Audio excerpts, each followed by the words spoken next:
Chasse l'avarice de ton cœur. Partie 1. Orateur, révérend apôtre William Swansou. Ésaïe 54 verset 2, élargis l'espace de ta tente, qu'on déploie les couvertures de ta demeure, ne retiens pas. Allonge tes cordages, et affermis tes pieux. Nous avons précédemment étudié que l'amertume, l'impudicité et la profanité sont les trois choses qui créent la disgrâce dans la vie de l'homme, Hébreux 12 versets 15 à 17, et qui ne lui permettent pas de s'élargir afin de recevoir la bénédiction.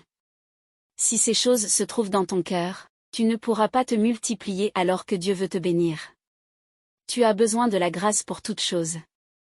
Il existe plusieurs sortes de grâce, la grâce auprès des hommes, lien facile avec les hautes autorités, la grâce financière, réussite facile dans les affaires, la grâce professionnelle, facilité d'emploi et faveur des supérieurs hiérarchiques, la grâce spirituelle, cas des personnes qui entrent facilement dans la présence de Dieu, la grâce matrimoniale, facilité à trouver un bon époux ou épouse malgré nos défauts et de demeurer dans un foyer stable. La grâce donne accès à tout et vaut plus que l'or, l'argent ou tous autres biens matériels qui sont limités.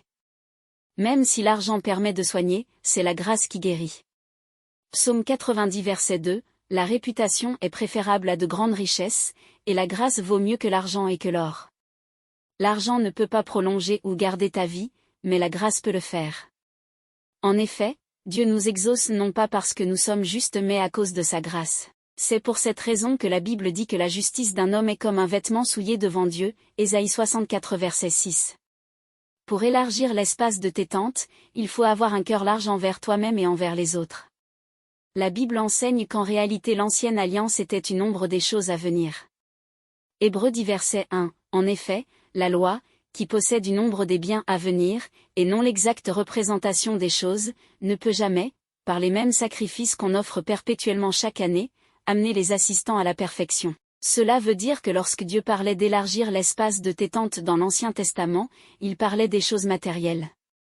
Mais dans le Nouveau Testament, les choses sont rendues spirituelles. Dieu était autrefois représenté par une arche. Mais aujourd'hui, l'espace dont il est question, c'est ton cœur. Si ton corps est le temple de Dieu, tu dois y chasser certains comportements qui créent aussi la disgrâce. L'avarice en fait partie. L'avarice. L'avarice est un attachement excessif à la possession d'argent et de richesses sans en faire usage. Quand Dieu bénissait Abraham, il lui dit qu'il ferait de lui une source de bénédiction pour les nations, Genèse 12 versets 1 à 2. Si Abraham était un homme avare, Dieu pouvait-il lui parler de la sorte? Tout homme qui veut se multiplier doit comprendre qu'il devient dispensateur des grâces que Dieu lui fait.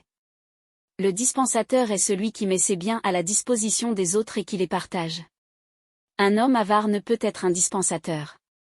Il y a des gens qui sont avares envers leurs propres enfants. C'est le cas d'un homme qui avait des centaines de millions dans son compte bancaire, mais qui était incapable d'acheter une simple moto à ses enfants. D'autres sont avares envers eux-mêmes. Ils souffrent alors qu'ils ont les moyens. Ils ont peur de dépenser ou ont peur des sorciers. Certains sont avares envers leurs femmes. Ils ont des difficultés à donner l'argent de la popote. Certaines femmes aussi sont très avares envers leur mari. Bien-aimé, le cœur avare est un blocage à la bénédiction financière et matérielle. Si tu veux que Dieu te multiplie, tu dois manifester un cœur large envers toi-même et envers les autres. Pour plus de contenus enrichissants, abonnez-vous et activez la cloche de notification.